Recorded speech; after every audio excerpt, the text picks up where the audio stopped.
తీసుకొచ్చింది. దాంతోని ప్రతి పేదవాడికి అది 5 కిలోల బియ్యం పంచే పంపిణీ కార్యక్రమం ఆనాడు సోనియా గాంధీ గారు మొదలుపెట్టిండ్రు.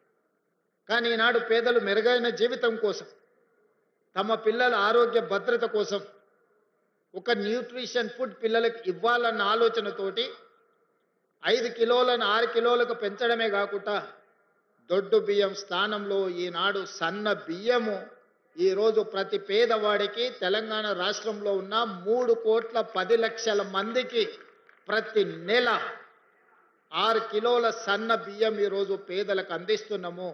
ఈ సన్న బియ్యము వాళ్ళ సంటి పిల్లలకు తల్లిదండ్రులు సంతోషంగా ఈరోజు బుక్కెడు బువ్వ తినిపించగలుగుతున్నారు అని అంటే ఇది పేదల ప్రభుత్వం కాబట్టి పేదలను తమ కుటుంబ సభ్యులుగా భావించి ఈరోజు సన్న బియ్య కార్యక్రమాన్ని మనం తీసుకొచ్చినాం.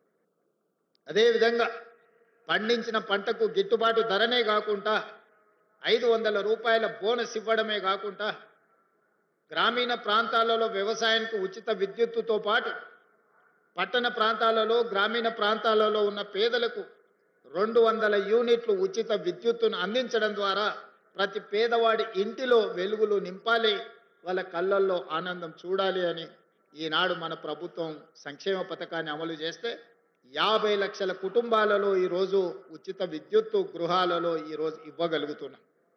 500 రూపాయలకే సిలిండర్ 50 లక్షల కుటుంబాలకి ఈరోజు మనం అందిస్తున్నాం.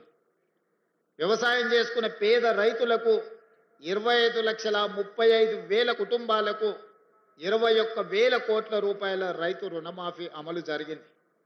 రైతు భరోసా పథకం 9 రోజుల్లోనే 9,000 కోట్లు మన ప్రభుత్వం వచ్చినాక దాదాపుగా మనము 27,000 కోట్ల రూపాయలు ఈ పథకం ద్వారా అందించడం జరిగింది.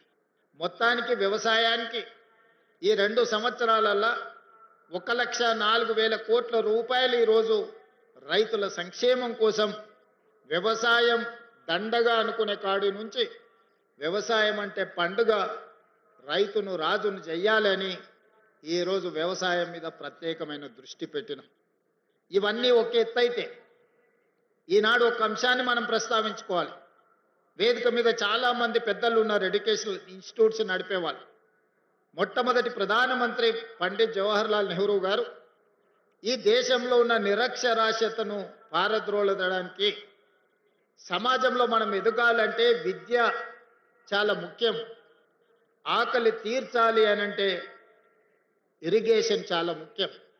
అందుకే ఆనాడు పండిత్ జవహర్లాల్ నెహ్రూ గారు education and irrigation is my policy అని ఆనాడు ఎడ్యుకేషన్ ఇరిగేషన్ని ప్రాధాన్యత క్రమంలో తీసుకున్నాడు. ఇదే కాకుండా ఆనాడు మనిషి యొక్క జీవన ప్రమాణం పండిత్ జవహర్లాల్ నెహ్రూ గారు ప్రధానమంత్రిగా చేపట్టినప్పుడు 32 సంవత్సరాలు. ఒక మనిషి యొక్క జీవన ప్రమాణము దేశ స్వతంత్రం వచ్చినప్పుడు 32 సంవత్సరాలు మాత్రమే.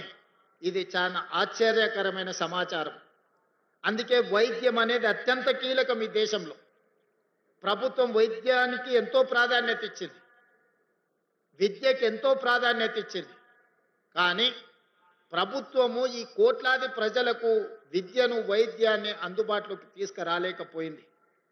ప్రభుత్వంతో పోటీపడి క్రిస్టియన్ మిషనరీసు ఒక వార్ లాగా ఒక యుద్ధం చేస్తే ఎంత గొప్పగా యుద్ధంలో గెలవడానికి ప్రయత్నం చేస్తామో క్రిస్టియన్